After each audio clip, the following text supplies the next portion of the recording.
তেওঁলোকে কৈ থাকক, ৰাইজেতো আমাক স্বাগতম জনাই। কাৰ্বি আংলঙতো কোনোবা মোৰ তেল মালিচো কৰিছে, ৰাইজে আমাক ৱেলকামো কৰিছে, আমাৰ লগত কথা পাতিছে। আমি কাৰ্বি আংলঙৰ জ্যেষ্ঠসকলৰ লগত কথাখিনি পাতিছোঁ।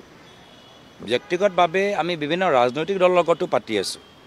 আমি আজি তাৰিখত বিভিন্ন দলৰ আমাৰ যিসকলৰ লগত আমি পৰৱৰ্তী দিনত আমি নিৰ্বাচন সম্পৰ্কত আলোচনা কৰিম।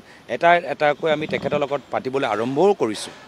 তো সেইকাৰণে বিজেপি দল যদি আমাৰ 2 দিনীয়া ভ্ৰমণৰ পিছত মাত্ৰ এটা ইনষ্টাগ্ৰামৰ 200 কোটি টকা ঘৰৰ ৰীল লৈ যদি ইমান শংকিত, সেইটোৱে প্ৰমাণ কৰে যে কাৰ্বি আংলঙৰ ভিতৰত তেওঁলোকৰ স্থিতি কিমান দুৰ্বল, সেইটোৱে প্ৰমাণ কৰে। মইতো কাৰ্বি আংলঙৰ বিজেপি সকলক ধন্যবাদ জ্ঞাপন কৰিছোঁ যে আপোনালোকে নিজৰ শংকা আজি ৰাজহুৱা কৰিছে।